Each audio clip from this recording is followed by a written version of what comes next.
The Toronto Raptors open up the season with a 136-106 loss to the Cleveland Cavaliers. Rob Wong, joined alongside by Steve Simmons and Ryan Wolstat of the Toronto Sun. And Steve, I know you said before the game you were at the home opener 1995 for the inaugural season. The team tonight looked a lot like that year's team in some aspects with the way that they played this evening. But what were your biggest takeaways from, albeit just one game? It's going to be a long season, I think was my number one takeaway.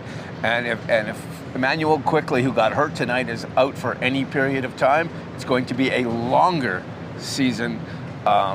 Opening night, you expect certain things from a team. I don't care who you are, how much talent you have. You expect to be in the game. And from the second quarter on, the Raptors weren't in the game. And it tells me there's 81 to go, and they can't be worse than this one. Ryan, you and I have talked a lot about how this is going to be a long season with the way that the roster is constructed. But, watching tonight's game, did you get a sense of how long this season we might be watching and what we could be in store for? I mean, the good news is there's only one way to go from 30-point loss, all those turnovers, Emmanuel Quickly going down, that's up. You can't really get much worse than that unless, maybe Jakob Poeltl goes out too, because then the defense would be even more horrible. But I think it all depends. Like, Scottie Barnes is not going to be anywhere as bad as he was on opening night.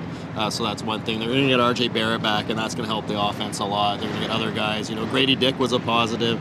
As we said, it's going to be, it's not going to be a pleasant year. It's going to be a lot about developing. But, I just think, maybe they got one of their worst stinkers of the year out of the way early. So if you go back to media day, and a lot of the talk with Darko, the coach, on media day was they have to be better defensively, and they have to be a defensive team of some consequence, and that's what his focus of camp was supposed to be.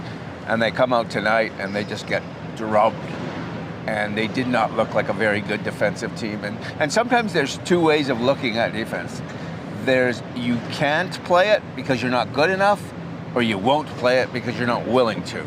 And what we don't know yet is, are the Raptors just not good enough to play better defense than they showed tonight? So you mentioned, Ryan, the positives. Grady Dick was one of them. I thought Jamal Shead had some good moments as well. Scottie Barnes, not so much. A lot of the season is about him and his growth. What did you take away from his game tonight?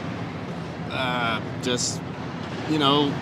best part of the night for him was talking to the crowd before the game, and that's never a good thing. Like, he just, Evan Mobley's a guy that takes it personally when he plays him because Barnes beat him out for Rookie of the Year. I know they're friends. They play for USA's junior team.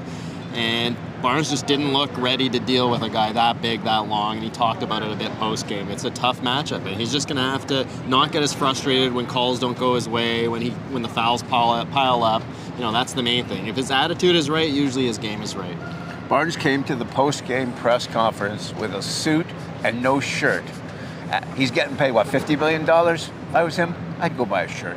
Yeah, I think the style is pretty good, but a shirt might be needed for Scottie Barnes. One game in the books. It is a loss for the Raptors, but they'll try to bounce back on Friday when they host a team that's maybe as banged up as they are right now in the Philadelphia 76ers.